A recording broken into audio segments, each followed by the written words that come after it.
I got a chance to interview the band being a Voodoo Tribe member. How important are the fans to you guys? Oh, man. The fans are the number one thing in our lives. Always. I mean, we wouldn't be able to exist without the fans, and I'm sure every band says that, but, I think that there's a distinct difference between us and certain acts that say it and mean it, because, we always put the extra effort in for our fans, whether it's making sure that there's their own room for meet and greets or renting an extra tour bus to pick them up at their houses and VIP them for the shows. And we're always trying to think of something really cool, even when we design a stage, on how we can get people closer to us or have certain seats for contest winners that put them either on the stage or right up front, things like that. I agree with Sully where, to play live in front of that many people that love your music, there's nothing more gratifying than that, because we're doing what we love to do, so when someone loves it back, we can keep doing it. Everyone's happy. Yeah, there's no words that can describe the feeling when you walk on stage. You can feel the energy from the crowd. That's what we do this for, and come up and say hi to us. We're pretty sociable.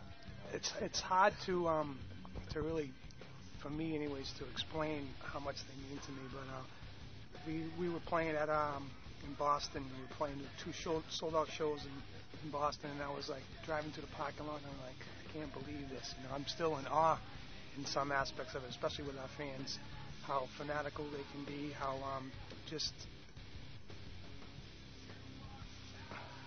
I lost my words there. Yeah, real supportive, really supportive. It's like seeing you here sitting in the chair and you're a little nervous and all that kind of stuff. I get a kick out of it. I think that's funny.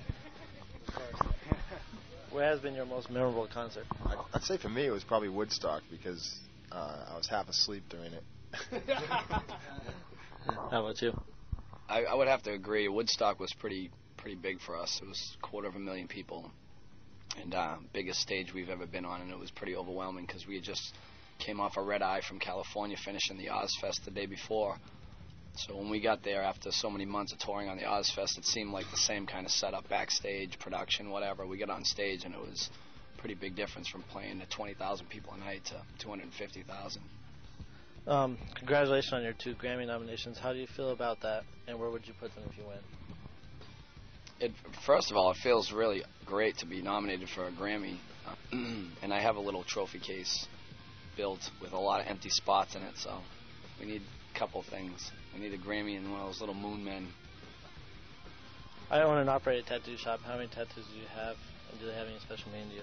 Well, me and Shannon both have quite a bit of tattoos. I think one of them, I have 2 tattoos that have a pretty special meaning to me. One is the sun that's on my stomach, because the Godsmack sun, which became our logo now, was kind of formed off of that piece.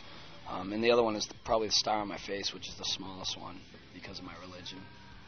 This one's obviously important to me, but it's every band that I've ever been in that I cared about, which is 4 bands, I've gotten tattooed on me somewhere, and it means that I'll do it until I can't do it anymore, So, but and also dead guys like Joey Ramone I have, and Lynn Strait.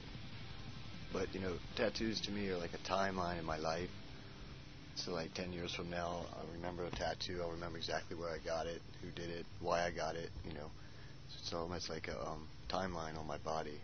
What do you do, like when you're not playing concerts or traveling?